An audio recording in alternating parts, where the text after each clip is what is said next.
ગબ્બર અને અર્જુનનું કહેવું છે કે ગામની અંદર બેઠક બોલાવી હોવા છતાં તેમને બોલાવવા નથી આવ્યા। તેમનું કહેવું છે કે સમાજ બંધારણ બનાવે અને બેઠક કરે તો તેની જાણ પણ કરવી જોઈએ, પરંતુ જાબડિયા ગામના બેઠક કરી છતાં ગ્રામજનો અને તેમને કોઈ પણ પ્રકારની જાણ કરવામાં નથી આવી। ગબ્બરે આહવાન કર્યું છે કે આવનારા સમયમાં તે મોટી બેઠક કરશે અને શક્તિ પ્રદર્શન કરશે। સમાજનું કોઈ બંધારણ તોડ્યું નથી અને અમારા ગામમાં કોઈ મીટિંગ થઈ નથી। જેના ઘેર લગ્ન હતા એ વ્યક્તિ અઠવાડિયા પહેલા આયોજન કર્યું હતું, પણ ગામના કોઈ આગેવાનો આવ્યા નતા।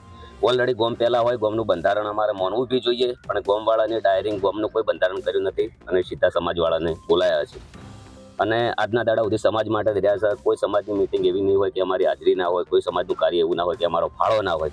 અને જેટલા દાડા સમાજના આગેવાનો નેતાઓ બધા છે એમને જેટલી ઘડી અમારે કલાકારોની ઇન્સ્ટ્રુમેન્ટ સાઉન્ડવાળાની જેટલા ઘડી જરૂર પડે એટલા દાડા અમારો યુઝ કર્યો। દરેક મિટિંગમાં અમને બોલાયા અને અથવા અમારો કોઈ સાઉન્ડ રિધમવાળાને પૂછ્યા વગર અમને તાત્કાલિક નિર્ણય લઈ લીધો। ઓલરેડી સરકાર પણ કદાચ નોટબંધી કરે તો 6 મહિના 12 મહિનાનો ટાઈમ આલે છે બદલાવાનો, પણ અમને કોઈ એવું કર્યું નથી। અને કદાચ મારો વિરોધ આટલો બધો કર્યો, આટલું ડીજેનો બહુ વિરોધ કર્યો છે, આટલો ને આટલો વિરોધ કદાચ દારૂ માટે કર્યો હોત અથવા જે 150 મકાન તૂટ્યો તો આટલો બધો વિરોધ કર્યો હોત તો બહુ સમાજમાં ફાયદો થોત। અને ઓલરેડી ગદ્દાર દેશદ્રોહી એટલું બધું કોઈ મેં એટલું બધું ગુનો કર્યો નથી, અમને એટલો બધો હક પણ નથી કે મને એ આવા નહીં આ શબ્દો।